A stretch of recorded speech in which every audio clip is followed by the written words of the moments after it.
están, amigos del pastel de zanahoria? Estamos acá en las pantallas de Canal 9 Bio Bio Televisión con un súper invitado que nos va a hacer suspirar en grande. ¿Cómo estás, Javier Isaías? Javier Manríquez Pierola. Hola Edith, hola, feliz de estar acá, ser un ingrediente en este pastel de zanahoria eh, y feliz de estar aquí conversando de mi libro, de letras y ahí con toda la gente de Bio Bio, Bio Bio, el canal de Bio Bio, está bueno. Eso es. Oye, el mundo se derrumba, nosotros nos enamoramos. Apuntes sobre amor, humor, dolor y cultura pop. Aquí está tu libro y está súper entretenido. Antes de empezar a hablar de él sin spoilers, cuéntanos un poco cómo surgió esta idea. Tú vienes del mundo audiovisual, eres escritor. eh, Me da la sensación de que tenías como acumulado un montón de conocimiento que quisiste compartir muy vinculado con la cultura pop, más tu propia experiencia y relación con este concepto, ¿no? Con el amor. Sí, total. Yo creo que el libro tiene varios orígenes. El primero y más importante creo yo tiene que ver con el desamor, eh, porque para mí escribir siempre ha sido una herramienta como de compañía, de alguna manera. Me sirve para, no solo pensando en mostrarlo, sino también para ordenar mi cabeza, para ordenarme a mí mismo. Siempre he trabajado mucho la escritura online, incluso para tratar de ordenar mi pensamiento. Y me pasó que a raíz de un quiebre amoroso, o de varios quizás, yo iba tratando como de una manera como para ayudarme a sobrevivir, digamos, la pena. Iba escribiendo reflexiones, iba escribiendo autorrelatos, iba escribiendo ideas que se me iban cruzando y a partir de eso fui formando como un pequeño índice y ya tiempo después surgió esta idea junto a Planeta de escribir un libro de amor y ahí pude un poco ir bajando todas estas ideas, cruces y reflexiones que ya tenía un poquito avanzadas. Hay mucha información en este libro personal, ¿no? ¿Fue tema para ti abrir, exponer, que siempre es un desafío para un escritor, ¿no? Nos abres un pedacito, porque no es como que lo estoy ventilando a través de las redes sociales ni nada, sino que desde la literatura lo hacen tantos escritores, eh, pero siempre me ha llamado la atención que se ve distinto a cuando se ventila todo a través de un medio más, entre comillas, vamos a llamar tradicional, porque en realidad son los medios que hoy en día existen y que antiguamente en nuestra infancia, porque andamos por ahí, yo un poquito, un par de años antes, pero andamos por ahí, por eso empaticé también tanto con muchas cosas que están en este libro, que no conocíamos, ¿no? A través de las mismas redes, pero acá, a través de las letras, a través del libro, igual hay como con mucha sutileza, un abrir tu corazón para que te conozcamos bastante. Sí, mira, fácil no fue, Mm. fácil no fue. Creo que a mí en el fondo lo que me orientaba, creo yo, es que, claro, esto siempre se enmarca en el género de la no ficción, ¿cierto? En la literatura está la ficción, la no ficción, y yo siempre hago el cruce con el género documental en el cine.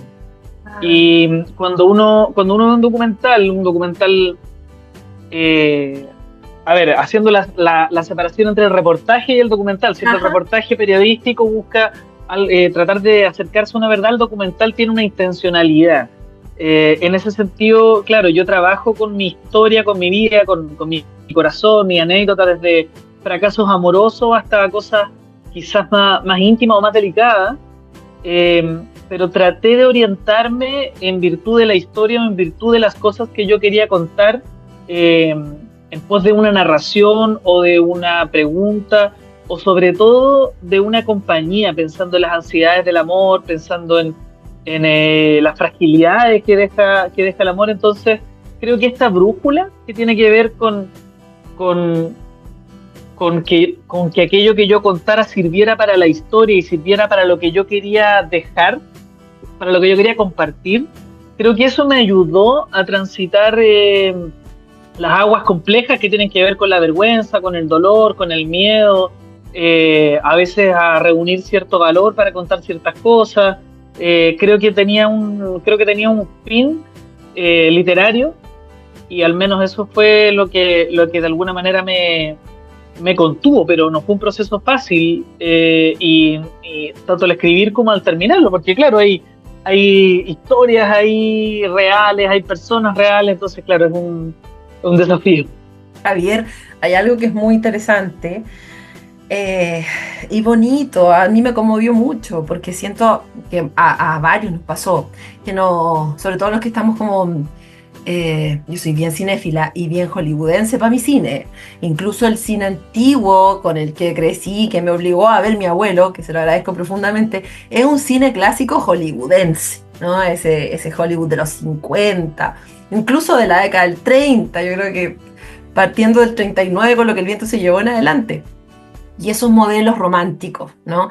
Y tú eres súper honesto al decir que uno se fue construyendo una imagen del amor. Ahora estamos llenos de influencers o de psicólogos, psiquiatras, especialistas, que a través de las redes nos van contando un poco acerca del amor romántico, de cómo tenemos que ser frente al romanticismo, de tener cuidado con los ideales.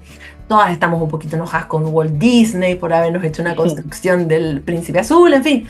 Ya como que venimos un poquito de vuelta, creo, en relación a eso, pero nosotros crecimos con esos referentes del amor, ¿no? Con la película que terminaba bien, con una idealización de lo que era el otro, con la media naranja. ¿Cuánto crees que afectó a una buena parte de la sociedad en el mundo occidental estos referentes? Claro, muchísimo, muchísimo. Creo que el libro mira esos referentes desde un lugar humilde, porque como tú bien mencionabas, hay psicólogos, psiquiatras, psicólogas, ciertos estudiosos y estudiosos que lo han analizado desde una perspectiva científica incluso. Eh, para mí tenía que ver con una especie de educación sentimental no oficial, ¿no? Porque en el fondo no siempre uno conversa o no siempre uno tiene la suerte de hablar con sus papás, con sus tutores, con respecto a una pregunta que a mí me motiva, que es ¿qué te enseña a sentir? ¿Qué te enseña a lidiar con tu ansiedad? ¿Qué te enseña a lidiar con el dolor? Y uno naturalmente empieza a buscar, ¿cierto? Empieza a mirar. Entonces, claro, para mí era significativo que una vez a los 15 años fui a ver una película donde el protagonista se agarraba a combos con la pared, y yo dije, claro, yo también quiero agarrarme a combos con la pared, ¿cachai? Y era algo que no me siento orgulloso, pero lo hice un tiempo porque sentía que, no sé, entre que lo elegí, entre que me hacía sentido, entre que era el referente que tenía, y así uno va construyendo una identidad. O sea, yo creo que todos y todos podemos identificarnos o recordar cuando estábamos eligiendo nuestra identidad, cómo me voy a vestir, qué sé yo. Entonces, claro, aquello a lo que tenemos acceso son justamente las películas, las teleseries, y las películas que están de moda, las películas que tienen los recursos para ser populares. Entonces, claro, hay generaciones enteras enamoradas de la actriz o el actor de moda y son las grandes películas en las que nos entregan referentes románticos. Creo que eso nos pega muchísimo. Con los personajes, ¿no? El ejemplo que tú, no voy a contar mucho detalle, pero me encantó el ejemplo de Hugh Grant, por ejemplo, cuando hablas de, y cómo calza con esas declaraciones que recuerdo haberlas escuchado, porque fue en medio de la promoción de la última de Bridget Jones, que él dice Claro. esto, ¿no? Que considera que William Tucker, el Thatcher, protagonista de algo así, Notting o Hill, sí. es un imbécil, es un idiota. Y tú como que, ¿qué? Yo creo que a todos los de esta generación nos removió un poquito. Fue como, chuta, en verdad, esta película podría haberse terminado mucho antes, sin todo el Claro. drama del personaje, sin todos esos nervios, esa timidez. ¿Qué fue lo más complicado, lo más complejo, lo que tuviste que ir dejando fuera?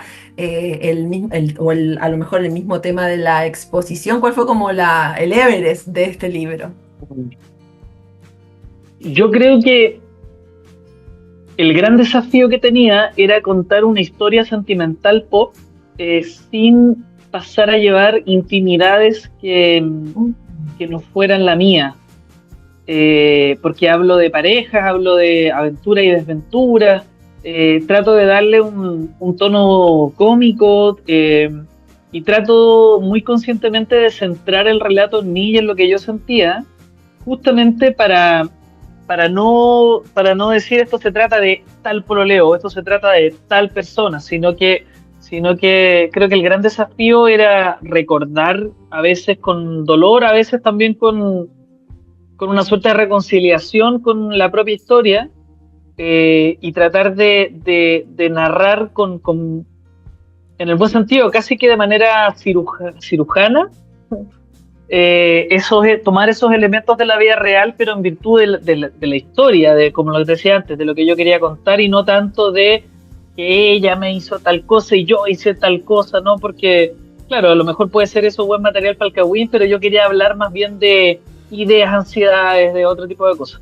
De las emociones, ¿no? Y claro, para eso se Claro. necesita una precisión quirúrgica, como decías tú, justamente. Oye, bueno, hablábamos de Hollywood, de Hugh Grant y bla, bla, bla, pero acá tú también nos golpeas con nuestra propia cultura pop. Y vinculada a la música, hay nombres de músicos acá destacados, chilenos y también latinoamericanos. No sé, me encantó el ejemplo que das de Arjona, porque también crecí con el disco Historia. Y curiosamente también arriba de un auto. Entonces eso es como, vamos conectándonos con todo lo que vivimos en esa época. Pero las novelas que tú mencionas acá, que son como la línea fuerte de televisión nacional en los 90 y parte del 2000, que también fueron construyendo personajes que son imborrables y que además estaban mucho, y agradezco tantísimo que menciones a Shakespeare acá, porque mi visión siempre ha sido que el éxito de esas novelas puntuales, como el caso de La Fiera y de Romané, la historia de Melquiades, ¿no? Están basadas en grandes de la literatura, en este caso de Shakespeare, La Fierecilla Domada y Otelo. Eh, ¿Te preocupaste igual quizás de no solamente mencionar la novela, sino que también ir un poquito más allá? ¿Eso fue a propósito? Sí, o sea, creo que para mí era importante, si uno iba a referirse a elementos de la cultura pop, que no fuera solo un ejercicio de memoria, que igual me parece Ajá. válido ¿te acordáis de esta teleserie? Claro, sino que tratar de buscar, eh, o quizás lo que a mí me interesa, claro, es justamente una suerte de estética o de reflexión estética de lo que hay detrás. Yo creo que la era dorada de las teleseries TVN nos marcó a varias generaciones, no solo porque eran buenísimas, sino porque tenían una carga cultural, porque tenían una, un acervo cultural muy denso. Entonces creo que es un fenómeno que bien valía la pena explorar. Entonces yo traté de al menos mirar un poquito debajo del mantel, digamos, un pequeño acercamiento. Entonces sí, quise hacerlo dentro de lo posible. Y resulta bastante bien. Oye, antes de eh, separarnos unos minutos, porque ya vamos a la segunda parte del programa, pregunta polémica, ¿no? Tú como guionista y por todo lo que nos aportas acá en este libro, eh, ¿qué te pasa con las reversiones, con estas versiones nuevas de novelas clásicas?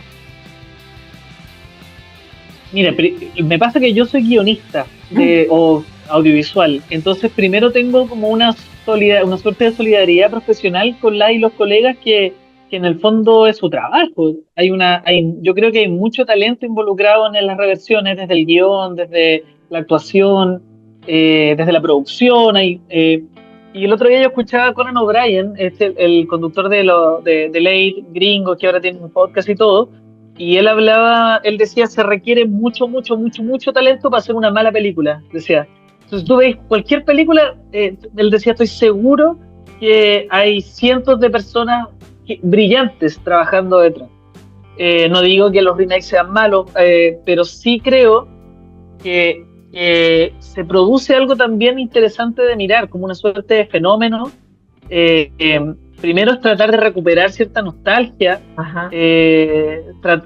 recuperar cierta cómo nos sentíamos cuando veíamos esto, y creo que hay una decisión ahí detrás que es complicada para los talentos, que es complicada para la audiencia también, pienso, porque te fuerza la comparación, fuerza que comparemos al peyuco con el peyuco, fuerza que hagamos una serie de contrastes que yo creo que son imposibles de lograr por un tema de momento de nuestra época, por un tema de presupuesto. No sé qué pensáis tú.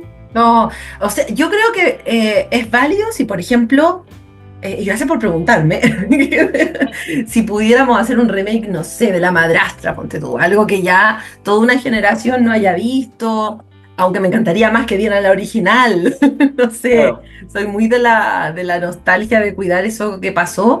Y además me sumo a lo que tú dijiste, que lo encuentro súper interesante citando a Conan O'Brien, porque, eh, claro, arriesgarse, ¿no? Arriesgarse, porque hay mucha gente brillante atrás, a lo mejor el proyecto no va a resultar, pero algo va a quedar, algo va a quedar. O sea, y además va a ser una representación de lo que vivimos hoy. Yo creo que ese también es un poco lo que nos falta, leer a la sociedad de hoy a través de las teleseries, que son súper, eh, puede verse como algo súper, muy superficial, pero aquí en este libro queda súper, súper claro que te marcan a una persona.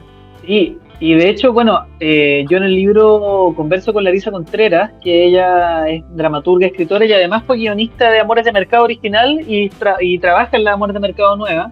Entonces, por eso yo también en el fondo soy bien respetuoso porque conozco su talento, lo admiro y pasa algo bien loco a propósito de lo que estamos hablando, que por ejemplo veía una escena de la Shakira con la mamá de la Luz Divina. Es un enfrentamiento entre la nueva actriz que hace de Shakira, que lo ¿Ya? hacía antes Sigrid Alegría, y Sí. la nueva actriz de la Luz Divina, me parece que es Ingrid Cruz. Ingrid Cruz, sí.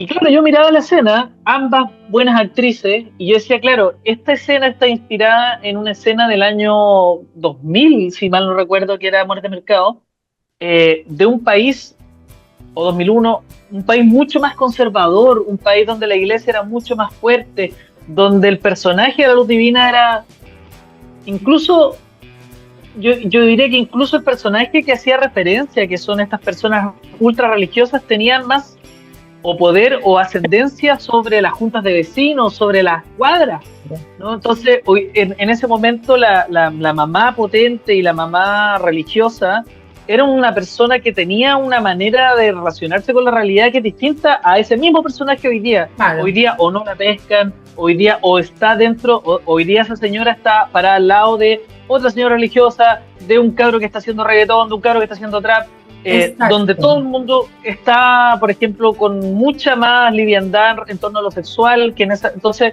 hay un contraste cultural que es imposible, creo yo, de superar y es lo que el remake nos hace reflexionar.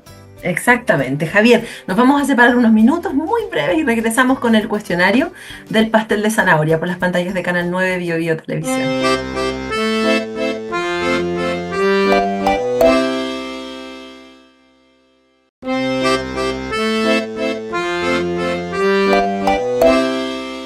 Estamos de regreso en Pastel de Zanahoria con Javier Manríquez. El mundo se derrumba, nosotros, aquí está. Nosotros nos enamoramos. Tan largo el nombre, Javier, pero me encanta. Pero me encanta porque es verdad, el mundo se derrumba y la tele ahí. Hoy está en las principales librerías, ¿cierto? Lo podemos encontrar. Sí, a lo largo de todo Chile y por medios digitales también. Ustedes ponen este largo texto y lo van a poder encontrar. Lo vamos a estar viendo aquí abajito todo el rato, así que ahí ustedes lo buscan y lo pueden encontrar también a través de internet. Ya, ¿estás listo para el cuestionario? Estoy listo, Súper. Si tuvieras que elegir a un escritor, bien odiosa la pregunta, pero si tuvieras que destacar claro. a uno solo o una sola, ¿quién eliges? Imposible no decir a Roberto Bolaño. Creo que es alguien que me marcó y que feliz de vivir a su sombra eternamente, porque un gigante. Muy bien. ¿Libro de cabecera o que consideres como tu Biblia, al que recurres regularmente? En ese sentido tengo que decirle Los Detectives Salvajes. Creo que lo leí llegó a mi vida como a los 17, 18 años y me voló la cabeza y vuelvo cada 5 años a leerlo, intentar terminarlo, nunca lo he terminado, pero siempre me deja algo. Ya, buenísimo. Flechazo literario, ¿y a qué edad fue? ¿Te acuerdas cuando leíste el primer libro que te marcó y que te motivó a seguir leyendo en el fondo? Hay varios, pero tengo que elegir un momento especial, fue mi planta de naranja lima. Ya. Mm, Mira, voy a decir dos, voy a decir Papelucho. Ajá. Creo que Papelucho es un texto que con su inocencia se transformó quizás en mi primer gran amigo. Mm. Y voy a decir Mi planta de naranja lima, que también lo leí muy niño, y fue el primer libro que me hizo llorar, y nunca me imaginé que iba a poder, que el medio literario me iba a hacer lo suficientemente potente como para hacerme llorar, distinto a una película, ¿cierto? Una canción. Entonces creo que esos dos textos están muy ahí en lo profundo. ¿Caíste en alguna saga alguna vez o no? Sí, claro, o sea, El Señor de los Anillos, Sandokan, ¡Oh! Sandokan. Buenísimo. Me encantaba Sandokan, bueno, Harry Potter, pero sí, fui de saga. Ah, ¿y sabéis cuál? Uno de la Ana María Giraldes o Guiraldes, que tenían una serie, como Aventura en las Estrellas se llamaba, el Ben leía todo. Ah, sí. Eran increíbles, autoras chilenas. Buena, muy bien, muy bien. ¿Te gusta la poesía? Sí, más que nada la admiro, Ya, más que nada la perfecto. admiro, sí, sí. ¿Alguna que quisieras destacar o algún poeta que recomiendes? Mira, tengo un poema favorito que se llama Es Olvido, de Nicanor Parra.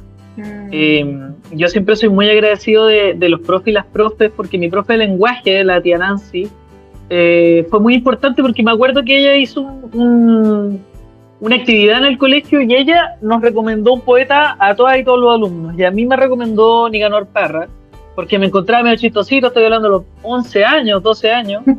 Y claro, fue un descubrimiento porque, claro, uno de niño pensaba que la poesía era esta cosa gigantesca y obtusa y sagrada. Y claro, de repente te encontrás con un poeta gracioso, con un poeta irónico, con un poeta súper autoconsciente. eh, y ahí descubrí ese Olvido, que es un poema bien tierno, que lo menciono en el libro también. ¿Quién es el que no besa a sus amigas? Decía ahí Ah, en sí, un sí, verso. sí, sí. Eh, entonces creo que es un poema que está ahí muy cerca de mi corazón también. Esta pregunta yo sé que te va a encantar porque está muy vinculada con tu universo también. ¿Alguna película que consideres que fue una buena adaptación de algo que leíste? Sabiendo que son Mira, géneros distintos, estamos claros. sí, creo que da para hablar harto. Stanley Kubrick, creo que, no sé si lo habrá dicho o lo habré leído así como de manera, como esos creepypasta que hay en internet, pero Kubrick decía que para adaptar un buen libro, o sea, una buena adaptación cinematográfica, tenía que venir a partir de un libro más o menos. Porque un buen libro, decía Kubrick, es imposible adaptarlo. Esa era como su base. No sé si estoy de acuerdo, me parece interesante. Yo amé las adaptaciones de El Señor de los Anillos. Mm. Vibré, encontré que, o sea, aparte que yo tenía como 14, 15 años cuando se estrenó la primera, entonces lo que sí con eso. Cuando mencionaste lo de la adaptación, pensé al tiro en una buena película que no he leído el libro, que es The Perks of Being a Wallflower, Ah, que las en ventajas de español, ser invisible. sí, las ventajas de ser invisible. Creo que es una buena película. No he leído el material original, pero creo que es una buena película. Entonces Sí, ahí hay buenos cruces entre buenas películas de libros que no he leído, buenos libros que han tenido adaptaciones que no he visto, pero pensé en estas que te menciono. es una muy buena película. Y yo creo, humildemente, que es una buena adaptación también del libro. ¿Lo ¿Ya? leíste? Sí. Ah, mira, Sí, sí, buena. claro, sí, claro. Me encanta.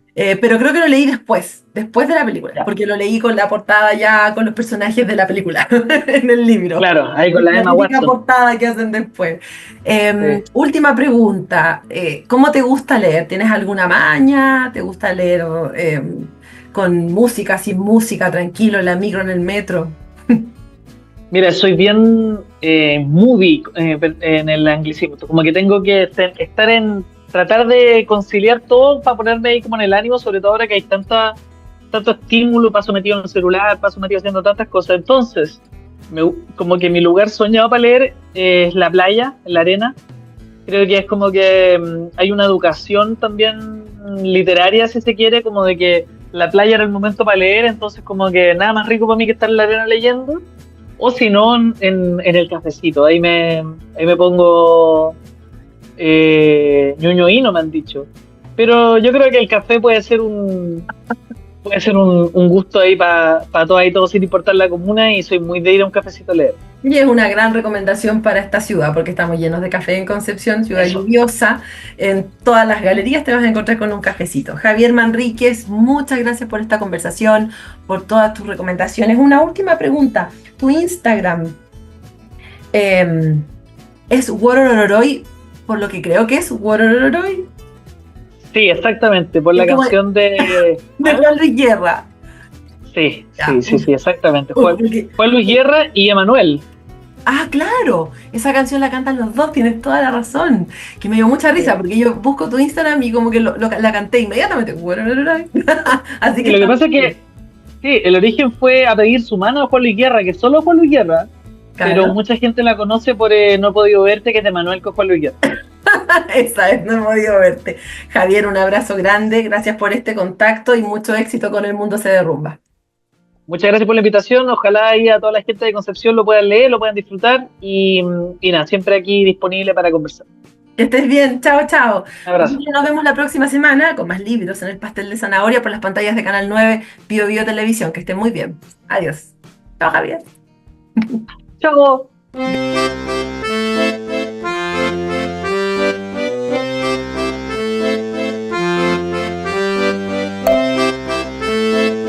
Canal 9 Bio Bio Televisión presentó Pastel de Zanahoria.